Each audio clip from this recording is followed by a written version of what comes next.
What happened in the last 12 hours in the Gulf is something that will be studied in every war college on the planet for the next 50 years. And I need you to understand it completely before the administration's communication apparatus finishes constructing the version it wants you to believe. An emergency evacuation order has been issued for American forces in the Gulf, not a repositioning, not a precautionary adjustment of posture, an emergency evacuation. The language matters, and I want to be precise about it because the distinction between a tactical repositioning and an emergency evacuation tells you everything about the assessment that drove it. IRGC fire control systems have achieved active targeting lock on American carrier strike groups. The radars are painting the ships. The missiles are fueled. The launch authority decisions are being made at levels above the operational commanders who have been watching those lock indicators come on their threat warning displays. And the President of the United States has ordered the ships out. Having spent years in military intelligence and having been in enough rooms where assessments of adversary lock-on capabilities were delivered to decision-making authorities, I can tell you what it means when a president orders an emergency evacuation rather than absorbing the threat and maintaining position. It means the assessment that was delivered to him concluded that the operational risk of remaining exceeded the strategic cost of leaving. That assessment, that operational risk exceeded strategic cost, means that the people responsible for evaluating both sides of that equation concluded that what the IRGC was capable of doing to those ships, if it executed the attack that its systems were positioned to execute, was not a cost that American policy could absorb. Let that sink in. Let me start with the technical picture of what active targeting lock means in the IRGC context, because this is not a casual phrase and its operational implications are precise. Active targeting lock in the context of Iranian coastal defense missile systems means that the Noor, Qatar, or Khalij Fars fire control system has acquired the target. In this case, the carrier and its escort vessels, with its acquisition radar, resolve the target's position, heading, and speed with sufficient precision to compute a firing solution, and is maintaining continuous track that updates the firing solution in real time. Achieving active lock is not the same as initiating launch. Lock can be held for extended periods, hours, if the fire control system is maintained. During the period of maintained lock, the launch authority can execute the attack at any moment with the confidence that the firing solution is current and valid. The sailors aboard American ships watching threat warning systems showing active lock are watching a countdown that has no visible endpoint. They cannot see the launch authority's decision. They can only see that the weapon system is ready to execute that decision the instant it is made. The number of fire control systems that have achieved simultaneous active lock on the carrier strike group is the figure that matters most for understanding why the evacuation order was issued. Single lock is a serious threat. Two simultaneous locks from different bearing angles complicates the defensive geometry. 6 to 8 simultaneous locks from multiple bearing angles and multiple weapon system types, cruise missiles from coastal batteries, ballistic missiles from mobile launchers, anti-ship missiles from IRGC Navy fast patrol vessel formations operating inside the strait, creates a simultaneous, multi-axis threat that exceeds the defensive architecture's capacity to engage all threats before some reach the ship. The Aegis combat system is sophisticated. It is not magic. There is a number of simultaneous threats from multiple bearing angles at which any point defense system is overwhelmed, and the assessment delivered to the President concluded that the number of simultaneous locks the IRGC had achieved exceeded or approached that saturation threshold. Stay with me, because what the IRGC did to achieve this lock geometry tells us something profoundly important about how they have been using the past 6 months. The establishment of simultaneous multi-axis fire control lock against a carrier strike group is not a capability you turn on in a crisis.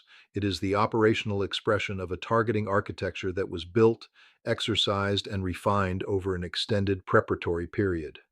The fast patrol vessel formations that contributed the close-range threat axis did not appear in the strait in the hours before lock-on. They were pre-positioned over days, in patterns that mimicked routine IRGC Navy patrol activity, at intervals that did not individually trigger American threat recognition thresholds. The coastal battery fire control radars that contributed the medium-range threat axes had established and practiced their track acquisition procedures against commercial vessels, with radar cross-sections similar to naval vessels, building the procedural proficiency to acquire and lock a military target rapidly when authorized to do so. The ballistic missile mobile launchers that contributed the long-range threat axis had been conducting dispersed positioning exercises that placed them within range of the strike group's operating area without triggering the force protection response that a more overt forward positioning would have produced. The IRGC built the targeting architecture gradually in ways designed to stay below the threshold of American response and activated it simultaneously when the strategic decision was made to demonstrate the full capability. What the president saw in his threat brief was not a surprise attack. He saw the activation of a capability that had been quietly assembled over months. And the honest answer, however uncomfortable, is that the assembly of that capability was not prevented by American intelligence or by American military presence in the theater. The IRGC built the trap while being watched and was not stopped. What the mainstream media will not tell you is what the emergency evacuation order means for American deterrent posture in the Gulf on a timescale extending well beyond the current crisis. American forward presence in the Gulf has been the cornerstone of regional security architecture since the tanker wars of the 1980s. The carrier strike group in the Gulf is not just a weapons delivery platform, it is a statement about American willingness to accept operational risk, about American capability to project power into contested environments, about the cost that adversaries will pay for threatening American interests. The emergency evacuation of that carrier under the pressure of active targeting lock by IRGC systems is a statement too. It is a statement that the willingness to accept operational risk has limits. It is a statement that those limits have been reached. And every state and non-state actor in the region is reading that statement right now, processing what it means for their own security calculus, and updating their assessment of what American military presence in the Gulf means as a guarantee. The Houthis are reading it. Hezbollah is reading it. Iran's proxy networks in Iraq are reading it. Saudi Arabia and the UAE and Qatar are reading it and wondering whether the security arrangements they have built around American forward presence remain reliable in the new environment this moment has created. The evacuation is not just a military maneuver. It is a strategic communication, and the message it sends is one that American policymakers did not intend to send but have sent nevertheless. Keep watching because the domestic political consequences of this evacuation are going to be as significant as the strategic ones, and they are going to unfold faster.